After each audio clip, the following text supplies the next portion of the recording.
Snappy girl Sapna Chaudhary Gwalior से जा रही हैं। अपना घर क्यों छोड़ रही हैं आखिर सपना चौधरी?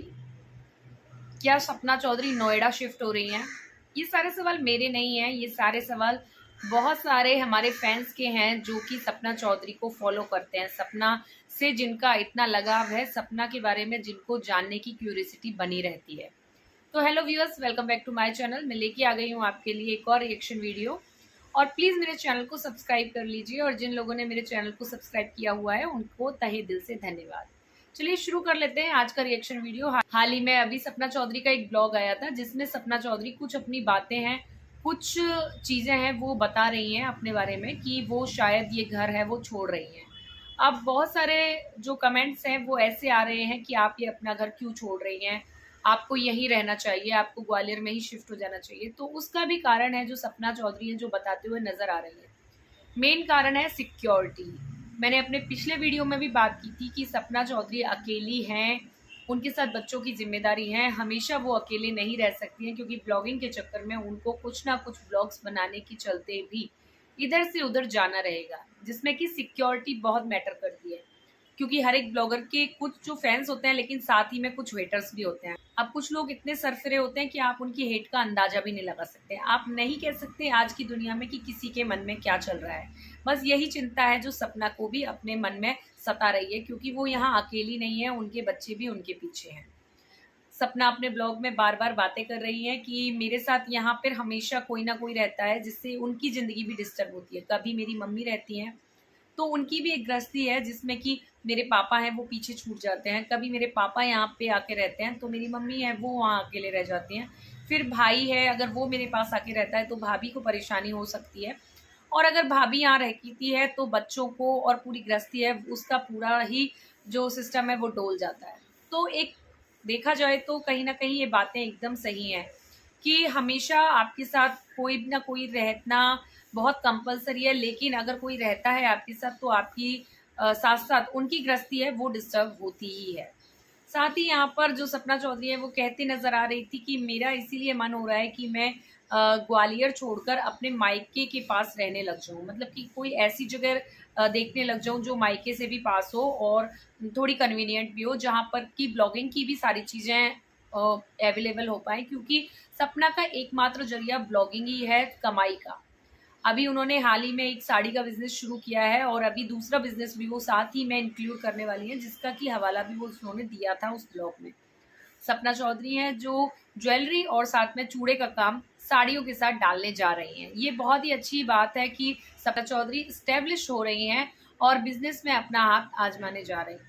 और उन्होंने बच्चों के भविष्य की भी बात की कि मैं एक ऐसी जगह देखना चाहती हूँ जहाँ पर मेरे बच्चों की भी लाइफ अच्छे से सेट हो जाए, उनकी स्कूलिंग बहुत अच्छे से हो जाए। मैं उनके पिता की कमी तो पूरी नहीं कर पाऊंगी, लेकिन मैं उनको इतना कुछ देना चाहती हूँ जिससे कि उनको भी ये रहे कि हाँ, हमारे माँ ने हमें इस मुकाम तक पहुँचा दिया जो कि हम आज इतने कामयाब हैं। इस तरह की एक माँ की सोच है जो हर एक माँ की होती है, और कहीं ना कहीं उनको थोड़ा डर भी है इस पूरी दुनिया से, क्योंकि आज दुनिया का माहौल बिल्कुल भी ठीक नहीं है। कहीं ना कहीं सपना के माँ बाप को भी चिंता है सपना की, इसीलिए सपना को सजेस्ट किया जा रहा है कि तुम यहाँ पर हमारे पास आके रहो। तो सपना ने भी यही डिसीजन अभी मन बनाया है। हालांकि सपना थोड़ी डायलेमा में है, तो उसको समझ में नहीं आ रहा है कि क्या मुझे मायके में जाना चाहिए, क्या मुझे मायके पर बोझ बनना चाहिए, या फिर मुझे यहीं रहना चाहिए। वो भी अभी डायलेमा वाली स्थिति में ही है। इसीलिए वो अपने जो फैंस हैं उनसे कुछ सवाल हैं, उनसे सलाह लेती हुई नजर आ रही हैं कि मैं क्या करूं, मैं इसी वाली स्थिति में फंसी हुई हूँ। हालांकि मेरा अपना भी ओपिनियन ये है कि ठीक है, अगर सपना अपने मायके के पास रहती है, मतलब मायके में ना रहकर अपने मायके के पास रहती हैं, तो वो शायद अपना सिक्योरिटी पर्पस है वो भी पूरा कर पाएंगी, और साथ में जो और लोगों की गृहस्थी है जिनकी वो बात कर रही थी उनकी गृहस्थी भी डिस्टर्ब नहीं होगी। क्योंकि अगर वो मायके में जाकर रहती हैं तो आज नहीं तो कल कुछ ना कुछ लोग हैं वो कुछ ना कुछ बोलते नजर आएंगे, और जितनी स्वाभिमानी सपना है मुझे नहीं लगता कि वो इन चीज़ों को बर्दाश्त कर पाएंगे। और एक ठीक भी बात है, मायके से एक निश्चित समय की दूरी है ना वो ठीक भी रहती है। मतलब आप मायके में आना जाना वो सब करिए, वो सब अच्छा है, मायके में बहुत अच्छा रहता है। लेकिन मायके में क्या होता है, जब ये मतलब ये सच बात है, अगर जब तक माँ बाप रहते हैं तब तक सब ठीक रहता है, कोई प्रॉब्लम नहीं होती, क्योंकि वो आपके खुद के रिश्ते होते हैं। लेकिन जहाँ भाई भाभी होते हैं तो ऐसा नहीं है कि भाई भाभी के जो विचार हैं वो कुछ अलग होते हैं, लेकिन सरकमटेंसेस ऐसी हो जाती हैं कि वहाँ पर बहुओं को फील होने लग जाता है कि यहाँ बेटियों की ज़्यादा मानी जा रही है, हमको कम वैल्यू दी जा रही है। बस यहीं से है जो कुछ डिफरेंसेस हैं जो शुरू हो जाते हैं। इसलिए बोला जाता है कि बेटियों को मायके में उतना ही आना जाना चाहिए, एकदम वहाँ पर रम नहीं जाना चाहिए जिससे किसी और को ऐसा लगे कि उनकी वैल्यू कम हो रही है। तो मेरा भी यही कहना है आपसे सपना कि आप अपना बिजनेस शुरू कीजिए, आप अपने ब्लॉगिंग करियर पर ध्यान दीजिए।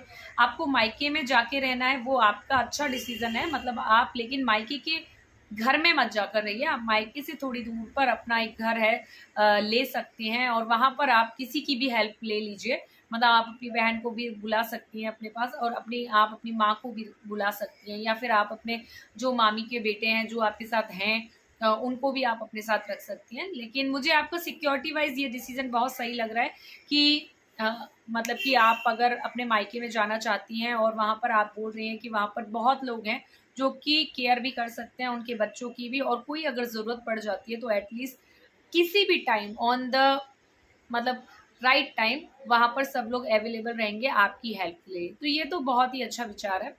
और सपना की नई गाड़ी के लिए उनको बहुत बहुत बधाई।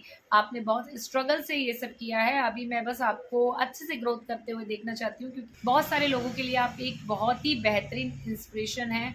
और बहुत सारी चीज़ हैं जो लोग नेगेटिव भी लेते हैं आपसे, नेगेटिव आपके बारे में बोलते हैं, लेकिन जो लोग को पॉजिटिव लेना होगा ना आपसे, आप जैसी हैं वो आपसे पॉजिटिव ले ही लेंगे।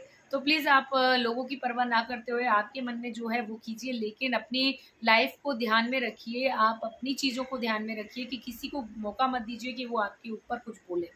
तो इसके लिए आप डिसीजन है अपने सेल्फ अपने हिसाब से लीजिए, जो आपका मन करे वही आप कीजिए।